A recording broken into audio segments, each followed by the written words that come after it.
Oke, bismillahirrahmanirrahim. Assalamualaikum warahmatullahi wabarakatuh. Apa kabar Ananda kelas asal itu sekalian?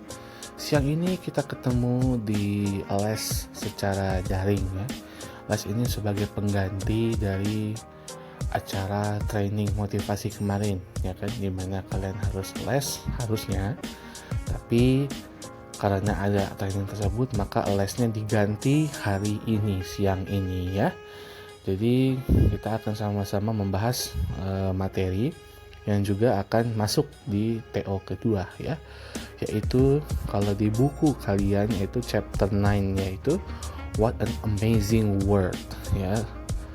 Alangkah luar biasanya dunia ini, ya. Mantap ya. Oke, jadi sebenarnya kita akan konsen ke report text ya. Kita akan konsen ke report text gitu. Jadi kalau di buku itu ada sebuah report text sebenarnya yang dalam bentuk QR code gitu ya. Nanti kalau kalian bisa download sendiri sih, nanti coba kapan di kelas kita bisa setel ya, biar kalian tahu juga gitu isinya apa. Nah sebenarnya untuk kelas ini kita konsen dulu memang ke yang warna kuning-kuning ya. A report gives you information about something ya. Jadi report text itu tujuannya memberikan informasi tentang sesuatu ya. Jadi memang seperti teks laporan, kita tuh melaporkan, memberikan informasi tentang sesuatu, bisa tentang animals, hewan, natural fenomena atau bencana alam atau fenomena alam, plants, tumbuhan dan lain sebagainya ya. A report starts from general information to details. Nah, jadi kalau kalian buat teks laporan itu atau report text itu pertama dari awalnya dulu kayak mana, informasi umumnya kayak mana. Sama nanti ketika kalian ujian praktek, kalian di paragraf pertama kan sudah kasih tahu tuh, pertamanya kalian bisa cari informasi awalnya, misalkan kayak tempe itu ditemukan pada tahun segini, yang berasal dari mana, dari Cina misalkan gitu, atau tape merupakan makanan khas dari mana, seperti itu.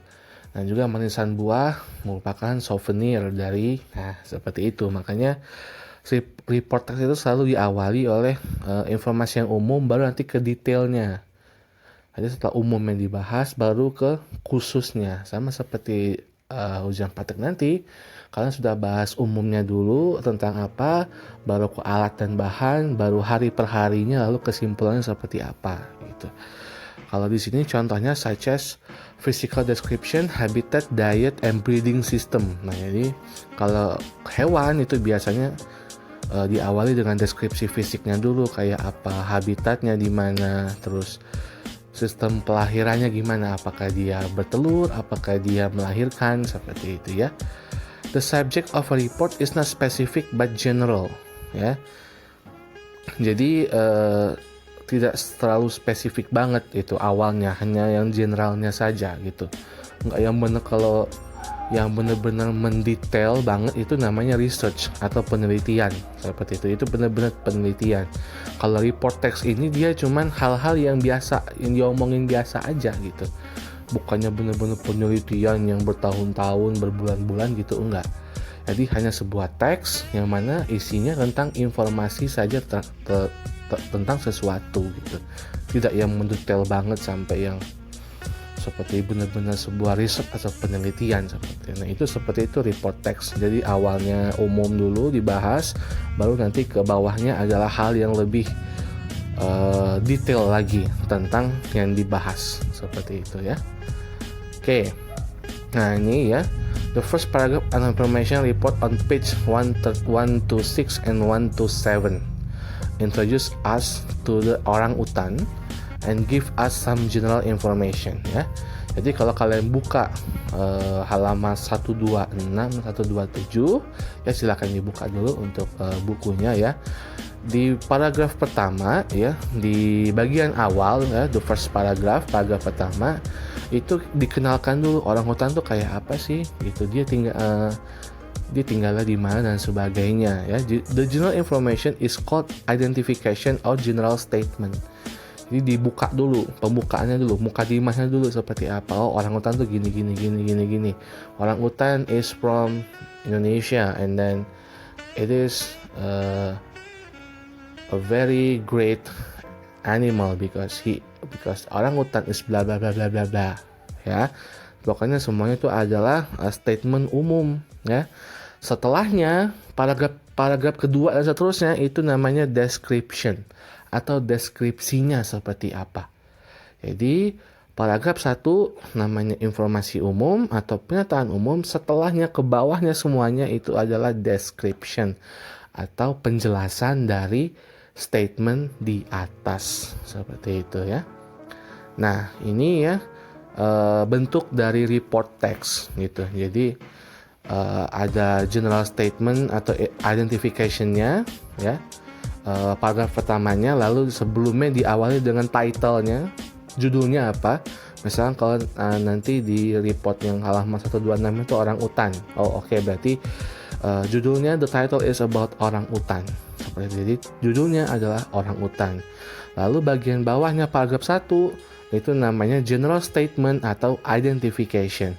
Jadi statement umumnya terlebih dahulu, ini menjelaskan tentang apa sih? Oh, orang hutan itu berasal dari bla bla bla bla bla bla bla. Nah, seperti itu untuk general statementnya. Baru nanti di bawah general statement, seluruh statement di bawah paragraf 1 namanya description. Ingat, setelah paragraf 1 semuanya adalah deskripsinya seperti apa. Ya, descriptionnya seperti apa, itu baru susunan dari report text. Pertama judulnya dulu, title, and the second one is about general statement ya. And after that the rest of the text, sisanya adalah description seperti itu ya. Oke, ini bisa kita skip dulu, nanti kita bisa di kelas ya ini, karena ini butuh penjelasan yang lebih dalam lagi. Jadi kita hari ini fokusnya ke report text, dan kita akan coba untuk menjawab soalnya, soal-soal dari contoh report text. Nanti juga bisa berguna untuk TO nanti seperti itu ya. Kalian bisa stop di sini dulu, kalian bisa pause di sini dulu untuk mengulang dari awal penjelasan Anda terkait dengan report text ya. Kalian bisa pause di sini, lalu nanti kalian bisa kembali mulai setelah ini. Oke, kita coba cari dulu untuk contoh report text soal ya, supaya bisa. Ini sudah Ana sempat cari contoh soal report text kelas 9. Oke, kita ambil yang paling atas saja ya, dari itapuih.com. Nah, ini recommended banget untuk kalian yang pengen belajar soal-soal ini, situs yang recommended buat kalian untuk belajar ya. Oke, kita contoh ini kumpulan soal report text. Oke. Ya, ini adalah contoh report text yang ada di Google. Ya, oke. Ya. Ini adalah report text. Ya, seluruh ini adalah report text. Nah, seperti Anda bilang, title-nya sudah pasti tentang jellyfish. Kenapa tentang jellyfish? Karena semua paragraf ini membahas tentang jellyfish atau ubur-ubur. Maka judulnya sudah pasti adalah tentang ubur-ubur. Oke. Di sini paragraf pertama nih.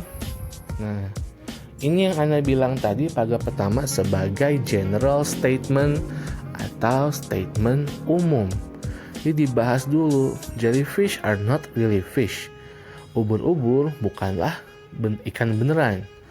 They are invertebrate animals. Mereka adalah hewan yang tidak bertulang belakang. This means that unlike fish or people, they have no backbones. In fact, they have no bones at all. Ini berarti mati layarnya ya. Tidak seperti ikan atau orang, they have no backbones. Dia nggak punya tulang belakang. Bahkan faktanya, ubur-ubur tidak punya tulang sama sekali. Makanya ini dibilang paragraf umum. Ini yang diketahui oleh orang banyak. Kita tahu bahwa ubur-ubur tidak mempunyai tulang sama sekali ya. Oke, kita bisa lanjut ke paragraf berikutnya ini ya. Paragraf setelah ini Nah, ini namanya tadi yang anak tulis dengan namanya description. Ya. Setelah paragraf 1, berarti paragraf 2 dan seterusnya namanya description. Akan lebih dijelaskan lebih jelas lagi.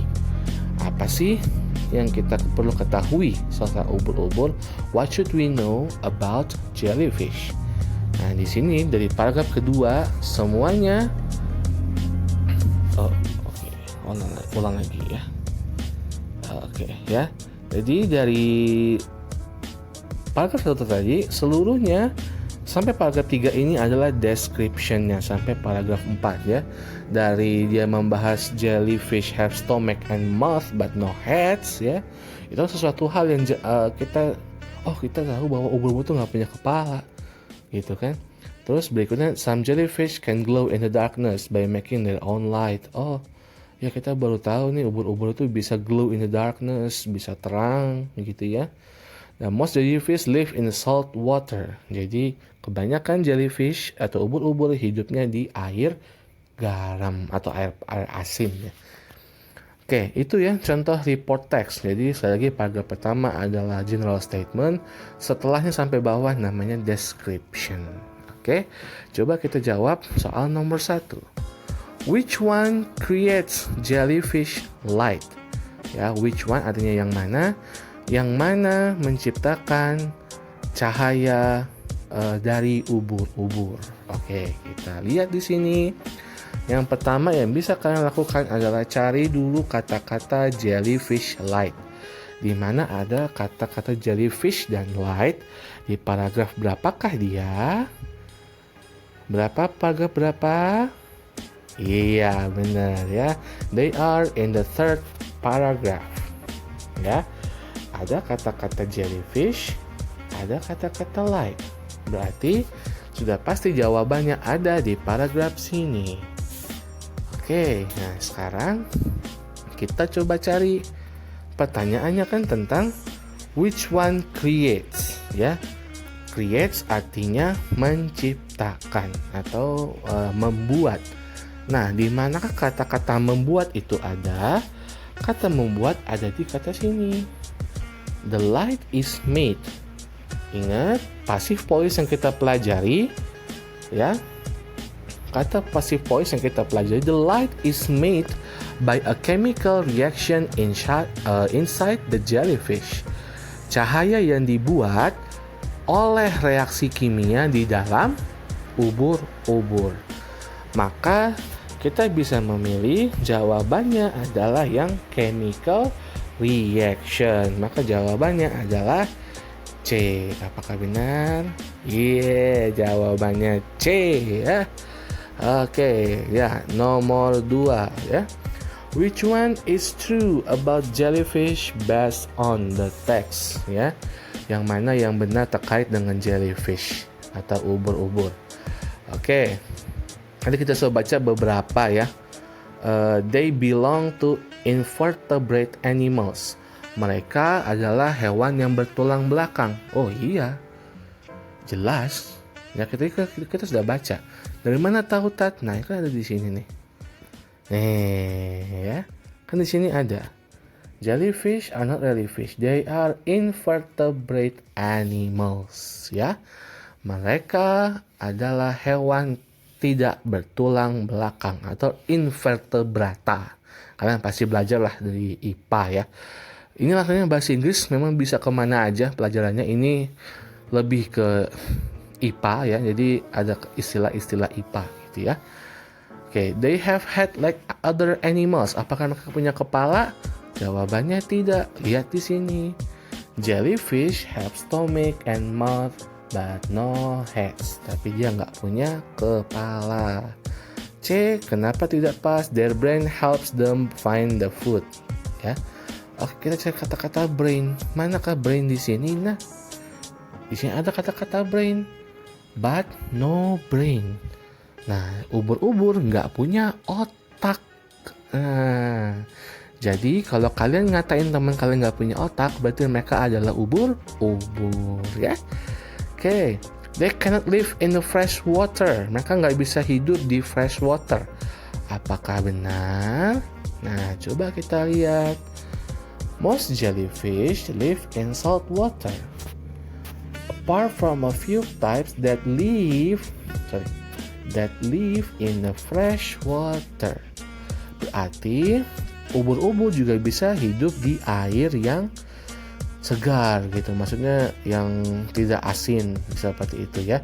Jadi memang murni air seperti itu. Maka jawabannya benar sudah pasti adalah A ya. Oke. What is the text about? Teks ini tentang apa sih? Nah, sudah pasti sudah Ana singgung sedikit, maka jawabannya adalah jellyfish karena semuanya tentang jellyfish. Oke, soal terakhir sebelum kita tutup video ini. Some jellyfish can glow in the darkness by making their own light. Paragraf 3. The word glow in the sentence means, ya. Jadi kata bersinar itu apa sih artinya? Nah, glow itu adalah bersinar. Coba dari keempat kata ini yang mana sama-sama artinya bersinar? Apakah move? Apakah produce, apakah appear, atau shine? Ya, kira-kira sudah bisa jawab apa belum nih teman-teman ya? Teman-temannya, murid-murid sekalian ya. Bagaimana? Apa jawabannya? A, B, C, or D? Ya, kita tahu glow artinya bersinar, maka tidak lain tidak bukan sama-sama bersinar adalah shine. Maka jawabannya adalah D ya. Jadi seperti itu untuk menjawab soal dari report text ya.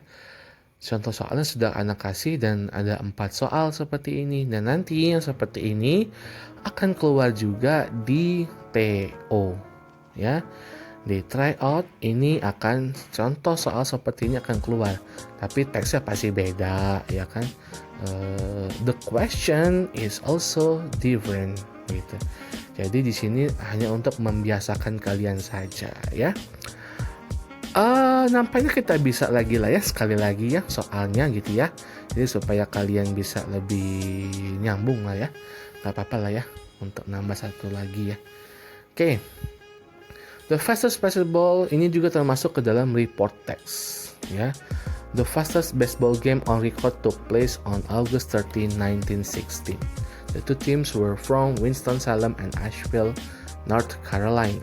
Oke, jadi ini tentang game baseball tercepat sepanjang sejarah. Ya, jadi di sini membahas tentang itu. Nah, langsung kita lihat soalnya. What is the text about? Ya, what is the text about? Teks ini tentang apa sih? Nah, kira-kira kalau kalian lihat teks ini tadi. Ya, kira-kira jawabannya apa nih? Biasanya itu dia di awal kalimat. Kalau sudah bertanya what is the text about, itu biasanya ada di awal kalimat. Coba, apakah benar ada di awal kalimat? Iya, jawabannya adalah A ya. Karena dia membahas tentang ini. The fastest baseball game on record ya. Jadi permainan baseball tercepat sepanjang sejarah ya. Oke, nomor 6. The baseball game took place on August 13, 1916. Kata-kata di garis bawah ini took place. Nah, jadi kira-kira yang lebih dia bertanya what does the underline phrase mean? Jadi apa sih arti kata yang di garis bawah? Nah, took place. Took place itu bisa diartikan sebagai mengambil tempat. Mengambil tempat berarti biasanya kalau ada tanggal, kata yang sering kita pakai adalah terjadi. Game baseball tercepat sepanjang sejarah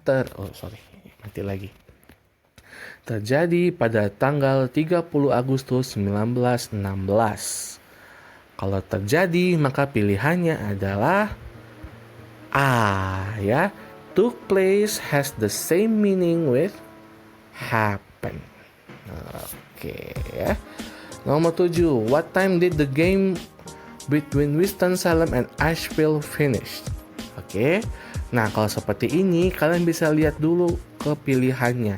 Pilihannya semua tentang angka. Pilihannya semua tentang angka. Maka di teks pun kita cari yang angka seperti ini. Kita coba baca. Nah. Oke, the game started at 1:28. The game was over at 1:59. Nah, berarti coba kita kembali ke soal. What did the game between Winston-Salem and Asheville finish? Selesainya jam berapa? Kita lihat tadi ada the game was over at 1:59. Maka game ini selesai pada jam 1:59 ya. 1:09. Oke, nomor 8. The main idea of the last paragraph is the fastest baseball game on record was played. Ya. Nah, ide pokoknya dari paragraf terakhir, the fastest baseball game on record was played. Nah, jadi di paragraf terakhir kita masuk ke paragraf terakhir, ya. Kita masuk ke paragraf terakhir, kita lihat apa sih kesimpulan dari paragraf terakhir. Nah, coba kita lihat lagi soalnya ya. A. At 1:59. Apakah jam 1:59 masuk rekor? Kayaknya sih enggak ya. Enggak, mau jam berapapun enggak masalah ya game itu ya. Namanya mau main gitu kan, enggak mesti mau jam berapa gitu ya. More than 1 hour. Kayaknya enggak juga deh. Kenapa? Kan gamenya over at 1:59. Mulainya jam 1:28. Kayaknya kan enggak sejam juga. Kalau sejam berarti harusnya 2:28, bukan 1:59 ya. From 2 to 3 on August 1916. Dari jam 2 sampai jam 3 katanya. Nah, ini salah. Kenapa salah? Karena dia bilang mulainya jam 1:28 alias setengah 2. Di sini pilihannya jam 2. Ya, maka jawabannya sudah pasti salah. Maka jawabannya benar adalah D. In only 30 minutes, so that the visiting team could catch the train.